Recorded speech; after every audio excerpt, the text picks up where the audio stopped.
오늘부터는 이제 예수님의 사람 우리 제자훈련 교재 마지막 단원입니다. 12단원 전도자의 사명에 대해서 나누려고 합니다. 근데 사실 이 단원은 설교하는 저에게도 너무 큰 부담입니다. 왜냐하면 저조차도 이 전도라는 것에 대해서 거의 못하고 있어요. 그래서 이 단원은 어떻게 되지? 막 너무 고민이 됐어요. 솔직히 제가 이실 직고 하면 아주 잠깐 그냥 이 단원 하지 말까? 이 생각을 하기도 했었습니다. 그런데 제 안에 계신 성령께서 바로 태클을 거시더라고요. 예끼 이놈아 정신 차려라. 그러면서 네 안에 나 있다. 너 나 사랑하는 거 맞냐? 어떻게 이 귀한 것을 넘어가려고 정신 차려. 그 말씀을 하시더라고요.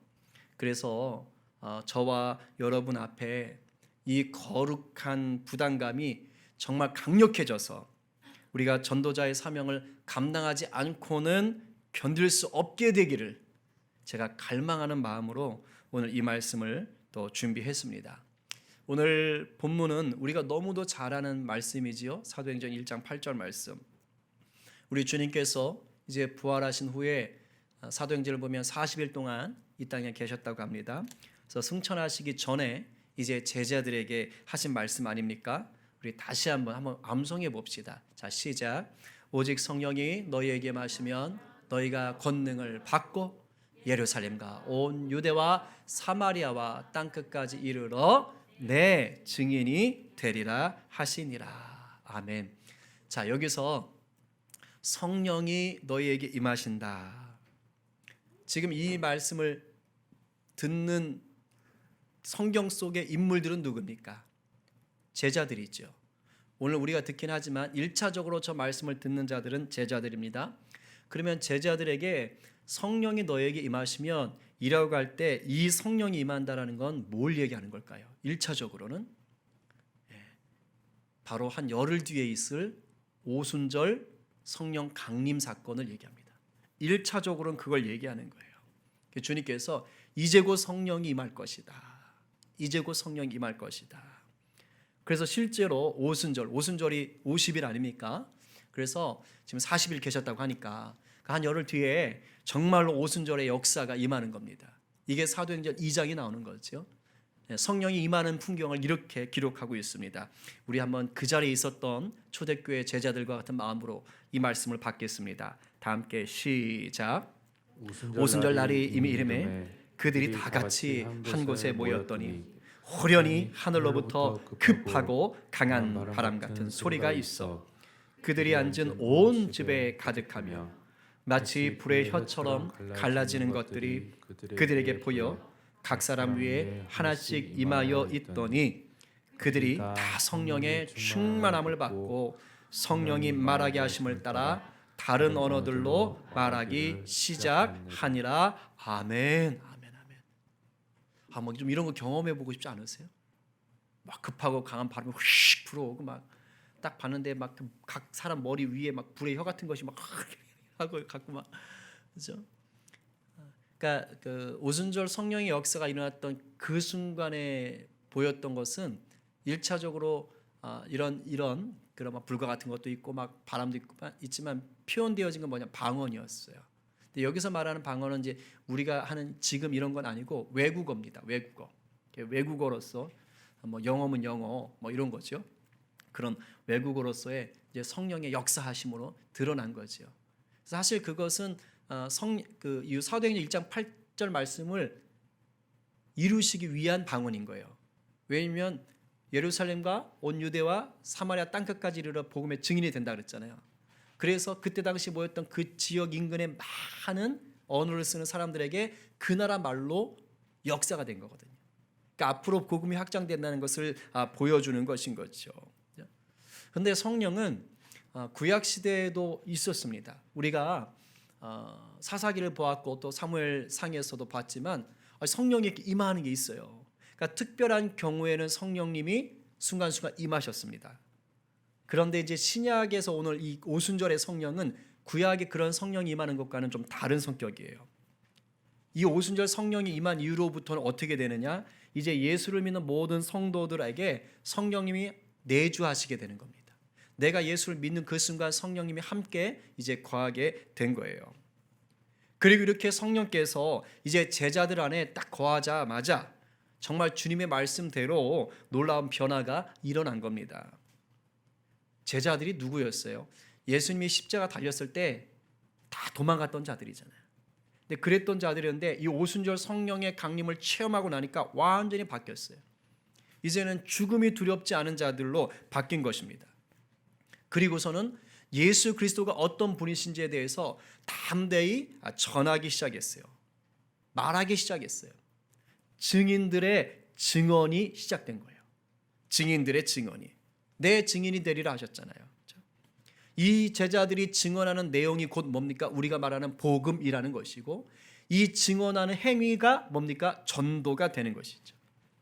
그래서 이 복음이 예루살렘부터 시작해서 유다로, 또 사마리아로, 안디옥으로, 아시아로, 유럽으로, 그리고 아프리카로, 또 아라비아로 막 퍼져가기 시작한 겁니다. 그러면 이렇게 복음이 전해지던 그 환경들이 좋았느냐? 아니요. 복음이 전해지던 초대교회 환경은요, 너무너무 나빴어요. 유대인들이 기독교인들을 그렇게 박해했고 이방인들의 핍박 역시 멈출 줄 몰랐습니다. 예수를 믿고 전한다는 이유로요, 경제적인 핍박을 당해야 됐어요. 손해가 이만저만이 아니에요. 협동조합에 속할 수가 없었어요. 제대로 물건을 사고 팔 수도 없었어요. 그리고 핍박이 뭐 말도 못했죠. 때때로는 순교를 해야 했습니다. 목숨까지 잃었어요. 사자밥이 되기도 했어요. 그리고 사람이 어둠을 밝히는 등불이 되기도 했어요. 기독교인을 잡아다가 몸에 기름물에 적셔가지고 거기다 불을 붙여가지고 밤에 불을 밝혔다니까요. 그런 일들이 있었습니다. 그런데 이런 상황 속에서도 복음이 무섭게 전파가 된 거예요. 정말 이런 추세로 복음이 확장되다가는 곧 땅끝까지 복음이 전해지는 건 이제 시간 문제겠다. 이 정도로 정말 불일 듯이. 그 사도행전 보십시오. 흥왕하여 가더라 그러잖아요. 흥왕하여 가더라.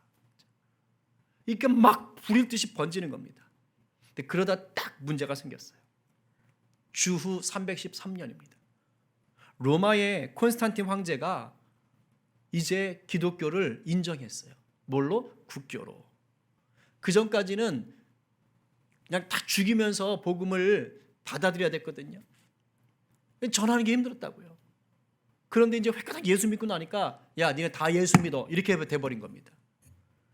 그래가지고 이후로는 로마 제국의 시민들이요, 거의 대부분 자동적으로 그냥 기독교인이 돼버리는 사건이 일어난 거예요. 이러니 어떤 일이 벌어지죠? 이제 목숨 걸고 전도할 필요가 없어진 거예요. 그냥 자연스럽게 기독교인이 돼버리니까. 근데 문제는 뭡니까? 이렇게 예수 믿는다고 교인이 된 사람들이 진정한 회개나 예수님에 대한 분명한 신앙 고백이 없는 채로 그냥 교인이 되어버린 거예요. 왜? 나라에서 믿으라고 하니까. 그렇게 교인이 된 겁니다. 더 큰 문제는 뭐냐? 그 당시에 세상의 귀족들, 권세 있는 자들이 그냥 그대로 교회로 들어오면서 교회 안에서도 똑같이 권세 있는 노릇을 하게 된 거예요. 세상의 권세가 교회의 권세가 그냥 돼버린 것입니다. 이 사람들이 세상의 자랑을 놓으려고 하질 않았어요. 버릴 필요도 없었고요. 그런 대가를 치를 필요가 없었으니까. 그러면서 교회는 아주 큰 권력이 됐습니다. 막강한 부와 권세를 가지게 됐어요. 이러면서 중세 들어가는 거 아닙니까? 근데 문제는 뭐죠? 교회가 그렇게 되는 순간 하나님의 능력은 사라지고 만 겁니다. 이제는 교인들 안에 그 복음의 감격, 복음의 능력이 사라진 거예요. 복음을 전할 필요성도 못 느끼고 전할 수 있는 능력도 다 잃어버린 겁니다.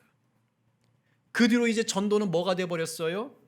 이방 민족, 이방 나라들을 무력으로 굴복시켜가지고 그냥 강제로 예수 믿는 나라, 예수 믿는 사람들로 바꿔놓는 그런 게 그냥 전도인 걸로 알게 된 거예요.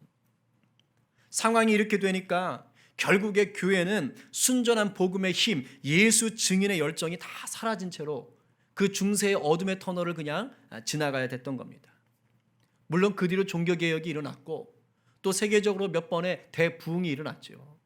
이럴 때는 정말 전도자들이 부릴 때 일어났어요. 예수 복음을 외치는 자들이 일어났습니다. 근데 오늘날 우리 사는 이 땅은 어떻습니까? 우리의 모습은 어떻습니까? 마치 중세와 비슷한 분위기예요. 중세와 비슷한 분위기. 예수님은 분명히 우리가 성령과 함께할 때 복음의 증인이 될 거라고 하셨는데 오늘 우리 가운데 이 증인됨의 삶이 잘 드러나질 않아요. 증인으로 살아가는 게 너무 어려워요. 어쩌다 이런 현상이 일어났는가? 우리가 다 마귀한테 속고 있기 때문이에요. 마귀는요, 예수님의 지상 명령인 복음의 전파를요, 신앙의 필수가 아니라 옵션 정도로 여기게 만들었어요. 예수님의 지상 명령이 전도인데 마귀는 그걸 빼가지고요, 얘가 필수가 아니고 그냥 옵션, 선택이야, 선택. 이렇게 느끼게 만든 겁니다. 그러면서 우리가 신앙생활하는데 필수로 붙잡아야 되는 건 뭐냐? 마음의 평안, 그리고 주님이 주실 세상의 복, 이런 것들을 필수로 붙잡게 하고 전도는 그냥 옵션이 되게 하는 거예요. 그래서 우리들 속에 뭐 있는 거예요? 전도는 특별한 훈련을 받은 사람들, 아니면 정말 은사를 가진 자들이나 하는 거다, 이렇게 생각하게 하는 거예요. 괜히 전도하러 나가서 남들 귀찮게 만들고 그리고 전도하러 나갔다 요구도 먹는 거는 그건 교양 없는 사람들이나 하는 거야, 이런 식으로 여기게 만드는 겁니다. 그러면서 은연중에 우리 속에 뭐가 들어와 있는 거예요? 그냥 예수 믿을 때 싫은 소리 듣지 않고 마음 편하게 믿는 게 장땡이다. 왜 내가 그런 짓을 해? 그냥 편하게 믿지. 그냥 이렇게 신앙생활을 하도록 만들어 놓는 거예요. 이러니 갈수록 전도는 어려워질 수밖에 없지요. 이상하죠? 하여튼 이건 뭐 저부터 해당될 수 있는데, 이상하게 교회를 오래 다니면 다닐수록 전도하는 게 더더욱 어려워져요. 정말 가만 보면요, 전도 잘하시는 분들은 뭐냐면 이제 갓 교회 나와서 막 뜨거우신 분들 있잖아요. 물론 이해는 돼. 그런 분들 주변에는 다 예수 안 믿는 사람들 천지고, 주로 교회를 오래 다니신 분들은 주변에 다 믿는 사람밖에 없죠. 그러니까 주변만 생각하니까 이제 그렇게 되는데, 하여튼 이상한 일이에요. 근데 제가 참 이걸 하면서도, 말씀을 준비하면서도 그런 마음이 들었어요. 정말 차마 이런 말 하고 싶지 않지만 저나 여러분 모두가 사실은 마귀한테 속고 있는 거죠. 정확히 말하면 마귀가 쳐놓은 덫에 다 걸려 있는 거예요. 주님은, 우리에게 있는 성경은요, 결코 증인됨을 신앙생활의 옵션으로 두지를 않았습니다. 복음 전파, 즉 전도를 해도 되고 안 해도 되는 그런 신앙생활의 선택 과목으로 두지 않았다고요. 예수님을 믿는다면, 우리가 예수님과 친밀함을 누린다면, 우리가 예수님으로 인해 하늘의 샬롬을 누린다면, 그렇다면 예수님이 주시는 이 친밀함과 샬롬을 증언하는 것은 아주 당연한 일임을 성경은 강조하고 있어요. 사도 바울이 디모데에게 했던 말을 한번 우리가 들어보겠습니다. 같이 읽어볼까요? 자, 시작.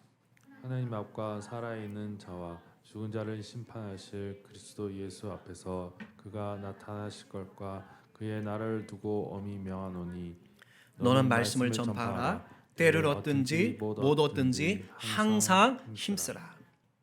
사도 바울은 디모데에게 때를 얻든지 못 얻든지 말씀을 전하는 일에 항상 힘쓰라고 명령하고 있어요. 해도 되고 안 해도 되고가 아니라 명령을 하고 있습니다. 당연히 해야 될 거라는 거예요. 그러면서 강조하고 있는 것이죠. 왜 이렇게 말할까요? 왜일까요? 아니, 내가 믿는 예수가 그냥 좋으면 나만 좋아하면 안 되나요? 뭐 남들까지 모두가 그 예수를 좋아해야 될 만한 이유가 있는 건가요?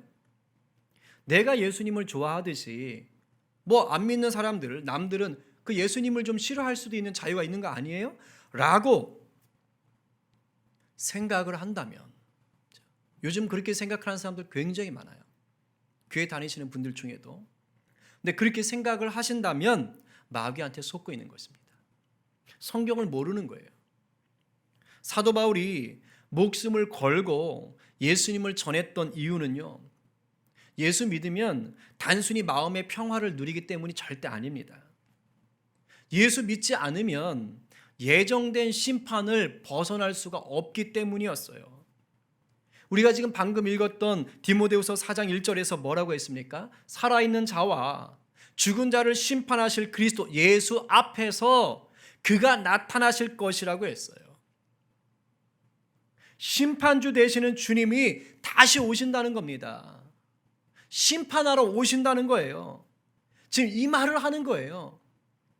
예수님이 승천하시기 전에 제자들에게 너희가 증인이 되어라 라고 하신 이유도 바로 여기에 있는 겁니다. 내가 이제 다시 올 텐데 그때는 이제 심판주야. 그러니 너희는 땅끝까지 가서 내 증인이 돼야 돼. 나를 믿지 않으면 안 되라고 말하는 거예요. 히브리서에서 정확하게 말하지 않습니까? 한 번 죽는 것은 사람에게 정해진 것이요. 저나 여러분이나 두 번 죽지 않아요. 한 번 죽습니다. 근데 그 뒤에는 반드시 심판이 있다고 얘기하는 거예요. 죄와 구원의 문제, 천국과 지옥의 문제를 그 누구도 피할 수가 없다 이 말입니다. 죄 사함을 받아 구원을 누리고 천국에서 영원히 살 수 있는 것은 다른 이름이 없다는 거예요. 오직 예수 그리스도로만 가능하다는 것입니다. 이것 때문에 그러는 거예요. 이것 때문에. 혹시 우리 여성분들은 남자 화장실에 아직 못 들어가 보셨죠? 이따 한번 들어가 볼 수 있는 기회를 드릴게요. 한번 보세요. 그 보일러 통 앞에 한번 보시기 바랍니다. 제가 지난주부터 남자 화장실에 쥐약을 놔두고 있어요. 이렇게 알로 된 건데 아주 세다고 하더라고요. 그래서 그거 먹으면 모세혈관이 다 터져가지고 밖에 나가서 죽는다고 막. 절대 사람이 먹으면 안 된다. 다른 동물도 먹으면 안 된다. 각별히 주의하라 이렇게 돼 있어요. 써 있습니다. 자, 쥐약은 누가 먹는 겁니까? 쥐가 먹는 거예요. 이걸 사람이 먹으면 어떻게 되죠? 아주 위독하든가 죽어요. 그죠? 죽겠죠. 자, 그러면 이 생각해 봅시다. 만약에 여러분들이 그 앞에 그걸 놨어요. 여러분이 놔뒀어요. 그리고 지금 보고 있어요. 근데 누가 왔어요. 누가 와가지고 그거를 먹으려고 해요. 지금 그 쥐약을 맛있게 생겼다. 칸초 같은데 맛있겠다. 그렇게 생겼어요. 그러면 그걸 먹겠다고 지금 집어서 막 먹으려고 그러면 여러분들 어떻게 하실래요? 그냥 먹든지 말든지 그냥 내버려 두시겠어요? 어떻게 하시겠어요?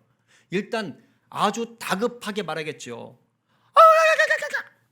그래서 먹는 거 아니야. 그거 먹는 거 아니야. 쥐약이야. 쥐약. 먹으면 죽어 하고 소리 지르겠죠. 그런데도 먹으려고 한다. 이제 그럼 어떻게 하시겠어요? 에이, 먹지 말랬는데도 그래도 먹네. 할 수 없지 뭐. 선택의 자유가 있으니까. 이러고 마실 거예요? 아니죠. 적어도 내 눈앞에서 그 쥐약을 먹으려고 한다면 제정신인 이상 그냥 놔두면 안 되는 거죠. 놔둘 사람 없지요. 절대 먹지 못하도록 달려가서 막겠지요. 미쳤어요. 미쳤어요. 미쳤어요. 이거 먹으면 죽어요. 죽어요. 죽어요. 난리 나겠지요.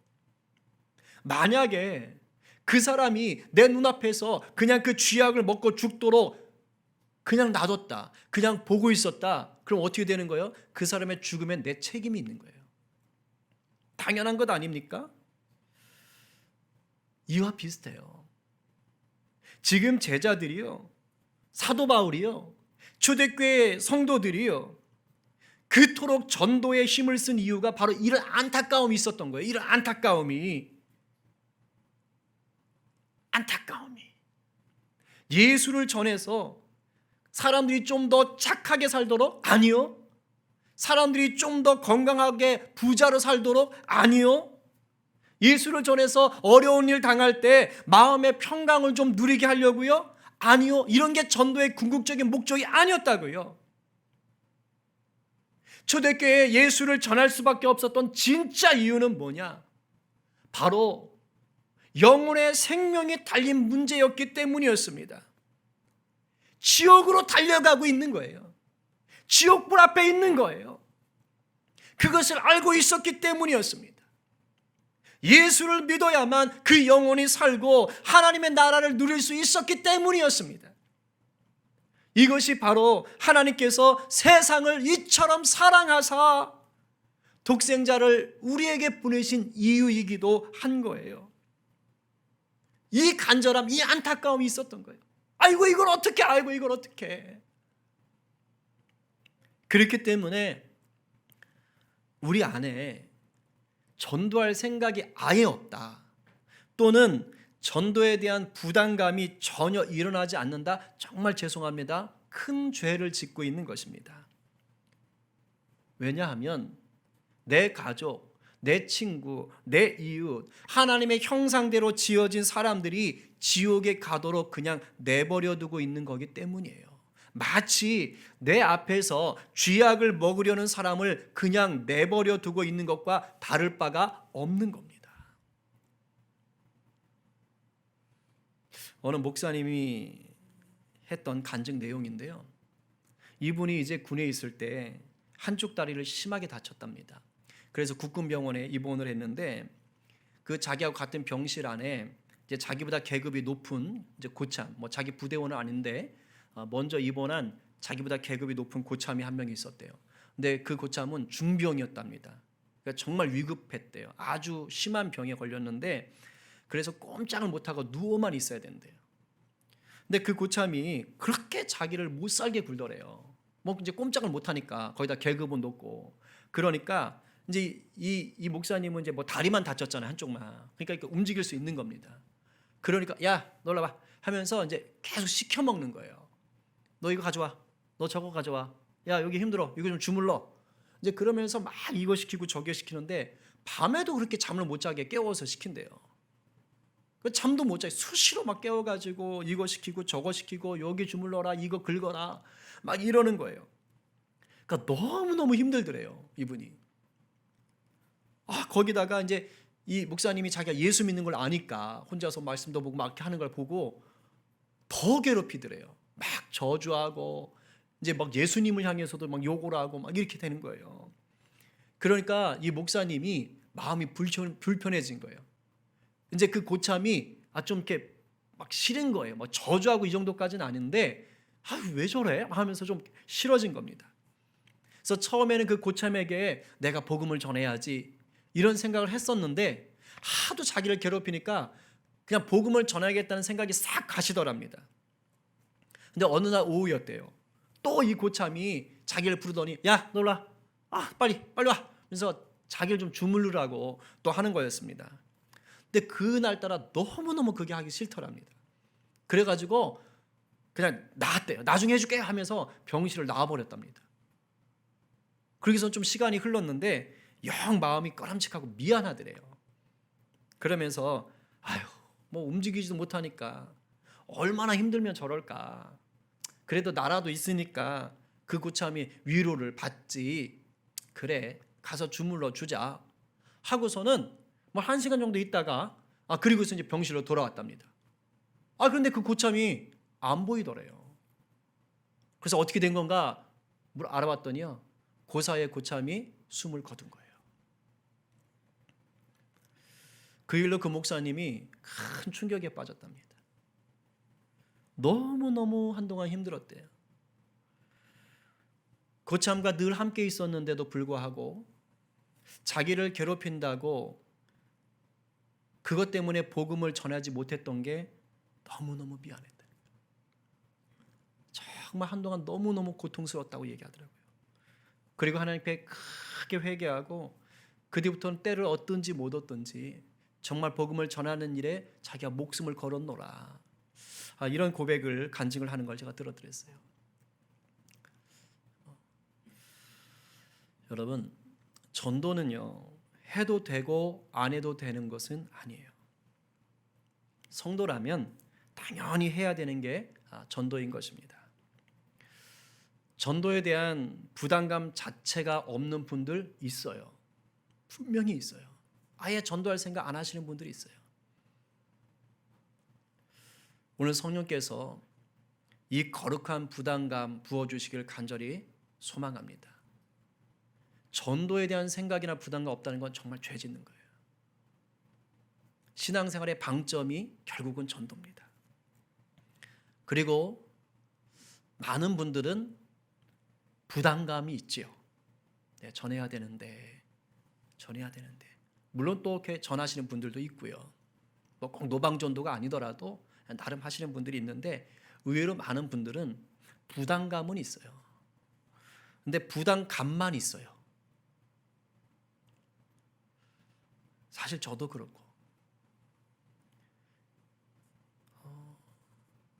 부담만 가지고 살아가는 우리 저를 포함 모든 성도들에게 정말 이번 시간들을 통해서, 이 전도와 관련된 이 설교들을 통해서 전도가 실천되어지는 그런 은혜가 부어지기를 간절히 소망합니다. 교재에 보면 이런 구절이 있어요. 전도는 우리가 예수님 안에서 누리고 사는 감격을 증거하는 것일 뿐만 아니라 우리와 함께 계시는 예수님을 만나는 길이기도 합니다. 그렇습니다. 전도할 때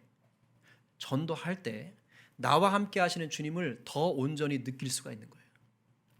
전도하면 느끼는 거예요. 복음을 전하면 나와 함께 하시는 주님이 느껴지는 겁니다. 이렇게 말씀을 드릴 수 있는 이유는 마태복음 28장 19, 20절 때문입니다. 우리가 너무도 잘 아는 말씀이죠. 대위명령이라고 하지 않습니까? 한번 말씀을 받겠습니다. 시작.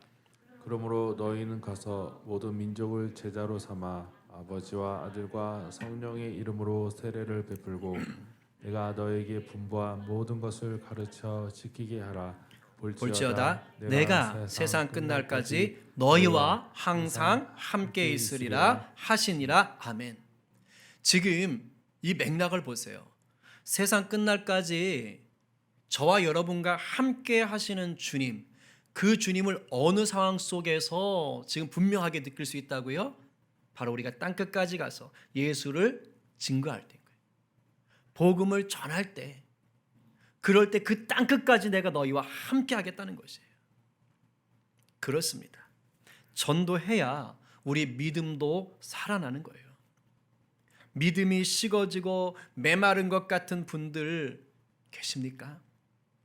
그렇다면 이제 우리의 신앙생활에 저 뒤편에 있는 창고 속에서 다시 전도를 꺼내셔야 돼요. 그리고 다시 삶의 자리에서 전도의 불씨가 타오르게 하셔야 됩니다. 이제 정리할게요. 코로나 전염병이 이렇게 창궐하는데 어떻게 전도를 합니까? 이거 핑계입니다. 전하려고만 하면 얼마든지 방법이 있어요. 요즘처럼 인터넷이 발달되어 있는 시대엔 더더욱 방법 많습니다. 이재진 선교사님 그 터키 지역 갔다 왔을 때 이제 이렇게 미팅이 좀 있어서 선교 보고 쭉 얘기하시는데, 이제 알라를 믿다가 난민인데 알라를 믿다가 이제 난민촌으로 넘어오면서 복음 전도를 받고 예수를 믿게 된 무슬림이었다가 개종한 분이죠. 아랍인이 한 분이 있는데 이분이 예수님을 만나고 나니까 주체할 수가 없이 좋더래요. 너무너무 좋더래요. 근데 뭐 처지가 온전치 않으니까 뭐 다니면서 어떻게 할 수는 없고, 그런데 자기와 같았던 그런 무슬림들이 너무 눈에 밟히더랍니다. 그래서 이분이 하는 게 뭐냐, 날마다 그냥 핸드폰 딱 켜놓고요, 유튜브에다가 자기가 만난 예수님을 계속 녹화해서 증거하는 거예요. 아랍인들에게 계속 들려주는 겁니다. 매일 증거하는 거예요. 정말 아주 날선, 아주 강력한 복음, 그 복음을 계속해서 전하는 거예요. 가감없이. 근데 신기한 건 그 유튜브 방송을 보고 주님께로 돌아오는 무슬림들이 하나 둘씩 있다는 거예요. 물론 핍박도 있고요, 위협도 있고 굉장히 위험하답니다. 근데 아랑곳하지 않는데요. 그냥 자기가 할 수 있는 것을 그렇게 선포하는 거예요. 할 수 있죠. 물론 이것을 인도로 생각해서 내가 교회로 무조건 데려와야지, 전도는 그게 아닙니다. 인도하고 좀 다르지요. 그러니까 내가 이 사람을 우리 교회로 꼭 데려와야 된다, 이런 부담감은 좀 내려놓으셔도 돼요. 물론 제일 좋은 건 교회로 초대하는 것이죠. 왜냐하면 신앙생활이 성장하려면 교회 공동체로 들어와야 되니까. 그러나 일단 전도는 뭡니까? 내 안에 살아계신 주님을 전하는 거예요. 심판주로 오실 예수 그리스도에 대해서 내가 전하는 겁니다. 그게 전도예요. 마음만 있으면 방법 많아요. 도전하시면 그 다음부터 주님이 일하시는 거예요. 편할 생각은 하지 마십시오. 우리 차후로 보겠지만 결코 편하지 않아요. 그러나 주님이 일하시는 것입니다. 우리가 복음을 살아낸다, 복음을 살아낸다 말씀하시는데 복음을 살아낸다는 것에 주님을 전한다는 것이 반드시 포함된다는 것을 잊지 않는 저와 여러분 되기를 간절히 소망합니다. 그래서 생명의 복음을 온전한 생명의 복음으로 누리는 저와 여러분 되시기를 간절히 축원합니다.